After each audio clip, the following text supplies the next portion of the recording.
Okay, hi, and welcome back to Tom and Rob's Tuk Tuk tips number 3. So this is one that will only probably ever happen in the first couple of days of ownership of your tuk tuk.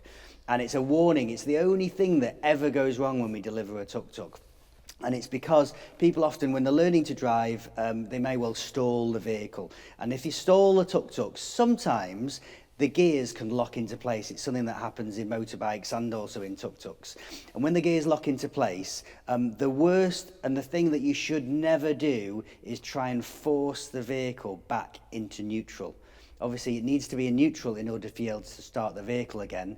And you've stalled and you're just at a junction and you've got cars behind you and cars in front of you and you're desperate to get the vehicle started.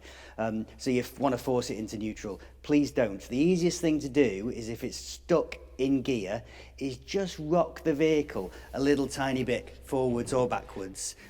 Just rock the vehicle. And that will then release the gears to get you into neutral. However, first couple of days, embarrassed, worried about starting the vehicle again, you force the vehicle into neutral. So you really have to hang on the clutch and really force it into a particular gear. All right, so you've got 2 gear selector cables, and at the end of each one of the cables, you've got a little aluminium lug at both ends. And that lug fits into a sprocket, and sometimes it can pop out of the sprocket. So Tom's going to show you now the 2 different ends where you'll be able to see these lugs and where they're fitting in, both at the handlebar end, but there's also one underneath the vehicle as well, which is often where it comes out, so we'll show you that as well.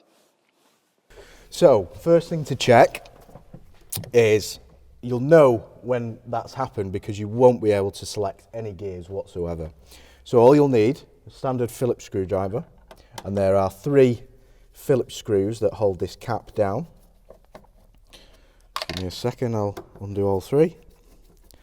What you'll find is this handle actually will be quite loose as well. Will move backwards and forwards, but won't actually allow you to change the gears.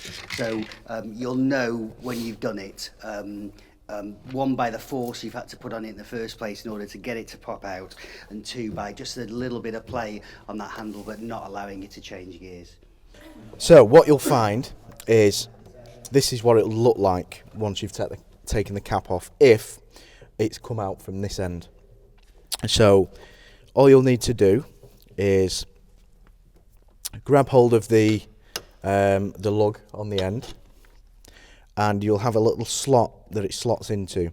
And all you do, it's similar to how a bicycle brake lever works. So you grab one side, line it up to the slot, which is here, and then you just turn it in, and then that would be locked in. And then you just pull the outer cable down, and it has a little base that it sits in, and then that should cure your problem if it's only come out from this area. Then you should be able to select all gears.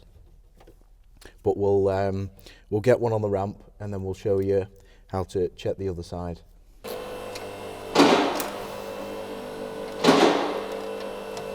So we've now got the tuk up on the ramp, and you don't obviously need it on a ramp, but we're just showing it you here. You can actually just jack it, and actually it's useful if Tom points out just the jacking points just while we're here. So the jack that you're supplied with would be great.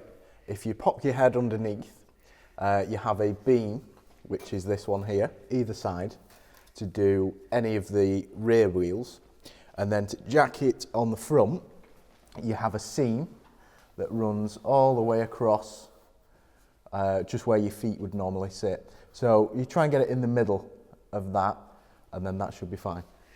Okay, so you jack your vehicle up, and then you can locate, and your 2 gear selector cables will come together. One will be black, one will be white, most probably, and they will come back to the joint and the sprocket, which is just up here. And Tom's actually got one which we've taken out, which we can show you in a bit more detail. Great, so as if by magic, we've taken the engine out of the tuk-tuk just so we can get to show you the particular part that Tom's going to go into detail about. So you're going to need your trusty 8mm spanner again, and you're going to undo the 3 bolts, and once they are undone, and as you can see, this cable is no longer where it should be sat.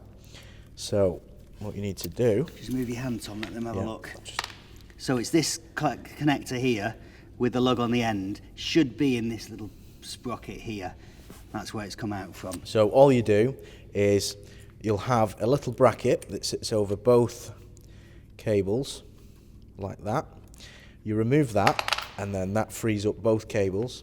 You remove the problem cable from the housing, and then you get the lug, put it into its holder, make sure the cable is sat in the groove on the wheel, and then you rehouse the cables, get your little bracket, put that back on, put your cover back over, get your bolts, and then screw them back in. Now it might need some pressure when you actually put in that, once you put the lug back in the sprocket, just to pull your cable down to get it back into this connector at the bottom here.